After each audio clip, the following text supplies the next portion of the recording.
Hey everybody, how you doing? Today in the show we dive into the real deal with manufacturing in China. We answer all of your questions about social responsibility in China and how to go about finding a good and reliable and trustworthy manufacturer in China. Hope you enjoy the episode, and if you haven't yet, go check out our free ebook at innerchina.co. Cheers.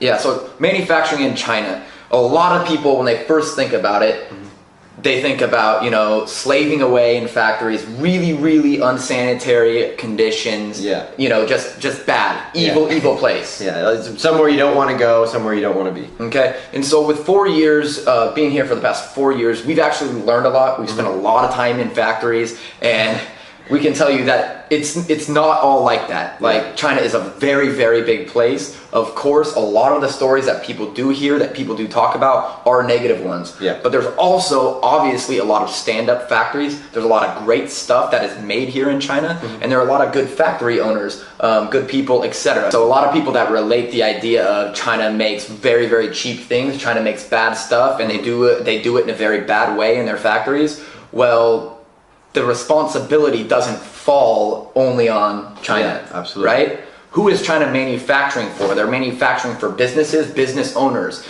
Those businesses come in with requirements. I need this price, okay? I need this timeline, all this kind of stuff. And it's also the responsibility of the business or the business owner to do their due diligence, to find out who they are ordering from. Yes. Okay? I know a lot of the bigger companies, of course, have to abide by social regulations. Absolutely. If you're going to be into any big retail distribution chain, anything like that, your factories do have to have background checks to make sure they live up to certain kind of standards, whatever industry you're in. But with that, it applies for even small business owners. I think that's the fundamental misunderstanding of people that do all of a sudden just equate China to poor factories and poor quality goods, when really they should bring it around full circle and see who's actually paying the factory, who's going, yes, I've vetted all these different factories, I'm choosing you to make my goods, so I'm responsible for that, and I want this low price point. If I really want it to be that low, it's my responsibility to understand that those goods are probably going to be cheap. If I don't tell my consumers and the goods break on them, then it's not the factory's fault necessarily. It's probably the business or the business owner. Yeah, what I really wanted to highlight for this point is just the world's biggest brands, Nike or Apple, and maybe your one single mom and pop shops in the middle of central the United States. It's like they're all getting their things manufactured in China, many of them, and it all comes down to really who they're using to produce their goods. And just, you can make very high-end products and very low-end products. Again, it's up to really where your access meets of quality to price ratio that you're going to put into it. One of the hard things for a lot of entrepreneurs and people that are looking into China is trying to find those specific factories, and that's the stuff that we walk you through in the elevator life. How to find and choose very socially responsible factories, and how to know the difference between good factories and not, especially if you're new to China. One of the things that we do suggest are working with sourcing agents that are very experienced in vetting factories here. But another way is to get here on the ground, get to know the owners of the factories. He's done a lot of this. Yeah, we've been, in the last few weeks, we've been going to a lot of different factories, vetting different factories, and the one thing, guys, that it really comes down to is the owner. And the people that are working, the people that you meet when you go to see a factory, that's a big time reflection of what the factory kind of holds them to on standards, how they operate, are they shady? You can tell a lot by meeting the owners of the factories and really interacting with them, creating dialogues, all that kind of stuff. I think it boils down to, anywhere you are in this world, when you meet someone who you're thinking about doing business with, you get this feeling, is this guy, is he kind of this slick, kind of schmoozing? What is he not telling me? Is he kind of hiding me? Is this someone who I can see myself trusting? It all comes down to that gut feeling, that relationship. And if you're not going to do that in person yourself, there's sourcing agents who can go say, okay, this guy's known for A, this guy's known for B, you want factory C, something like that. Well, exactly. You know, and that's like we said, a lot of stuff that we go over in Inner China.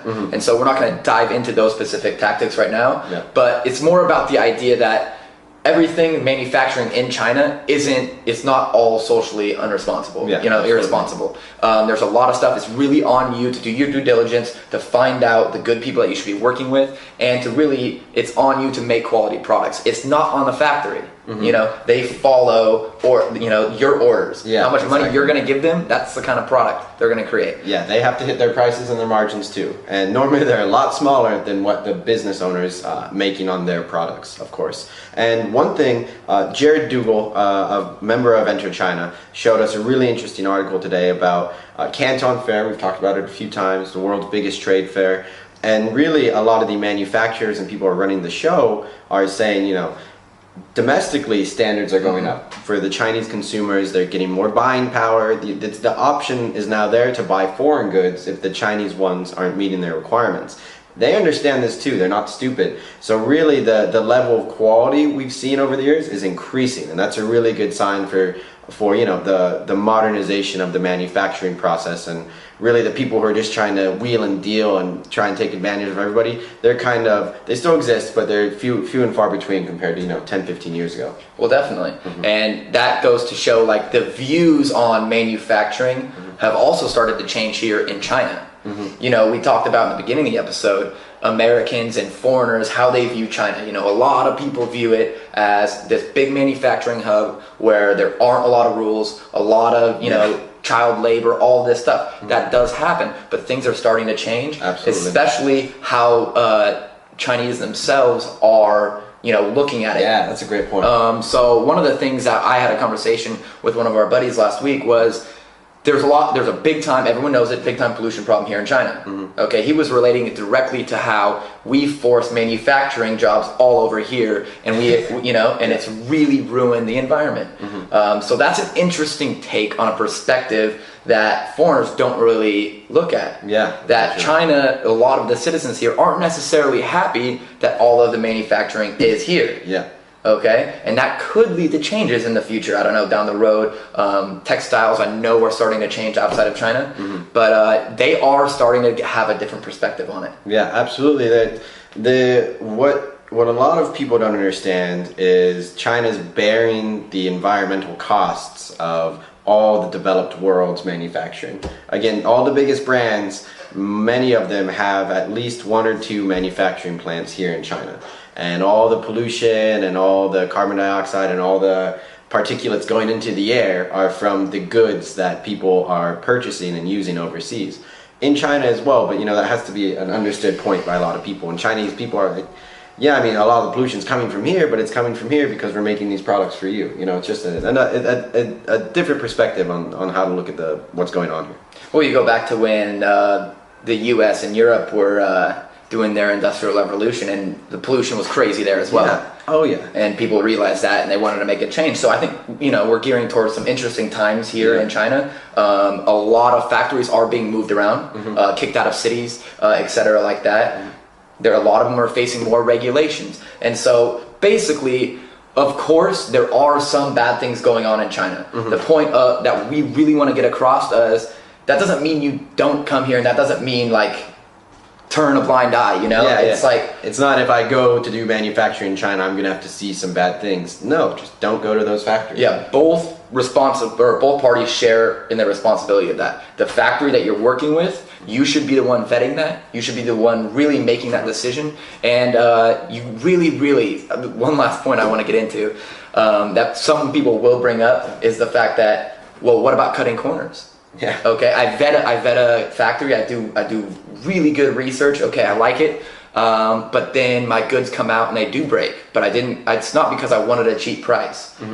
That really dives into a different a different topic of quality control, Yep. of really being and present in factories while you are manufacturing. But that's other stuff that we talk about in the DC. Yeah, absolutely. Easy. But easy. But the main point being that it's responsibility of both the business and China. Yeah. There can be great relationships there, great products, obviously, but you can't just lay a generalization across the whole continent. He said it perfectly. When it's a shared responsibility on the manufacturer and you to make sure the product you want gets delivered. That's just, you can't blame either party. It's like it's a linked kind of responsibility that you have to be aware of, which was our goal of this episode, to let you know, it's not up to them, it's not up to you, it's a group decision.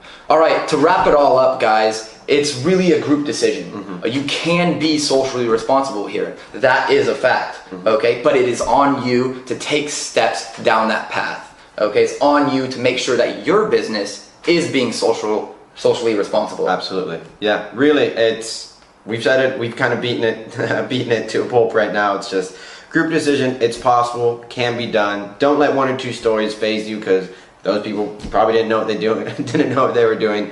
But you get here, you learn, or you hire someone who does, and odds are you'll reach a conclusion you're happy with. All right, guys, thanks for watching the show. If you have any questions about manufacturing in China, make sure to comment below the video or send us an email. Yeah, we love to get those emails, so look forward to some. All right, guys, cheers. Bye.